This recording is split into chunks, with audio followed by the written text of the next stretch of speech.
More than half of Kiwi women and a quarter of Kiwi men experience problems with their pelvic floor. But a new survey shows that 1 in 3 of us don't even know where our pelvic floor is.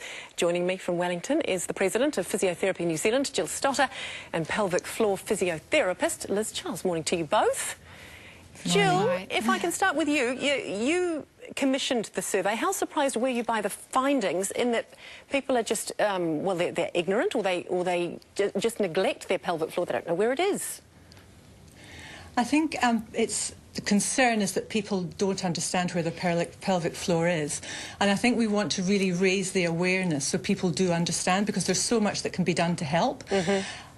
And so we were very surprised. So, best for those of us who don't know, and clearly there's a few, if you could tell us exactly where it is and what it's all about. Yeah, I'll just show you on the spine here. Yep. This is the spine, and you have your pelvis at the bottom here. So this is your pubic bone at the front of your body and your hip joints here. So the pelvic floor muscles sit at the base of the pelvis like a hammock from front to back, and they actually wrap around the inside of the pelvis, so they're like a bowl at the base there. Because the story that I read in the Herald yesterday was that 1.1 million New Zealanders are affected by incontinence, which is due to having, you know, pelvic floor issues. Yes, it is. And the good news about that is that there's really good evidence that pelvic floor muscle training can help those people with incontinence. Okay. Yeah, and physiotherapists are able to help them. What do we need to do? Can we prevent it in the first instance?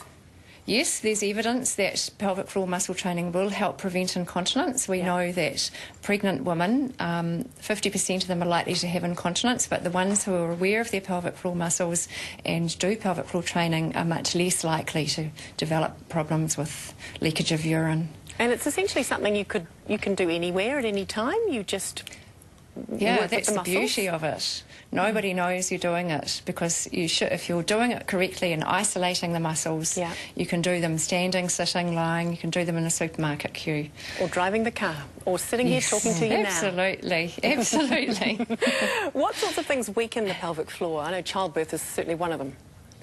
Yeah. I think, you know, obviously people who are obese, if they've been pregnant and they've had a number of births, I think a lot of people who have had long-standing back problems, they'll also have weakness in their pelvic floor and also through their whole trunk and spine.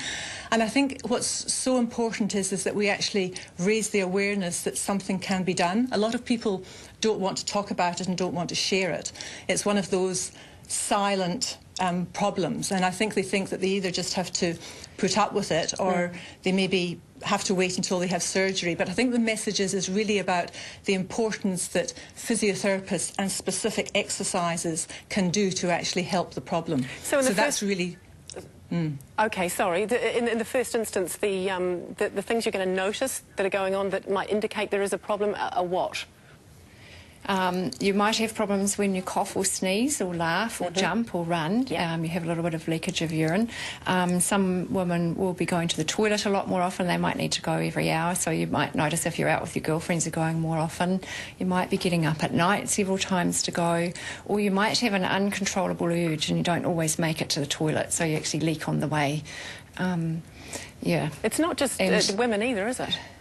No, it's not. There are a lot of men. There's more women because they have more risk factors, because we have children and we have menopause, but there are a lot of men out there as well who suffer.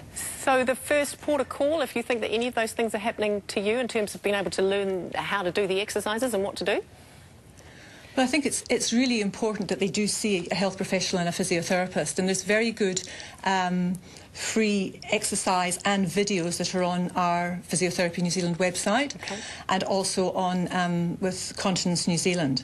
And they can also, you know, obviously go to a health professional, but it's about somebody who really understands about the specificity of pelvic floor exercises and that they're doing them correctly. Good stuff. Thank you both so much for joining us this morning. Great. Thank you. You can find out more information about Physiotherapy New Zealand and World Continence Week on our website. Coming up, what lies behind this critically acclaimed Kiwi film? We talk to the brilliant minds of White Lies after this.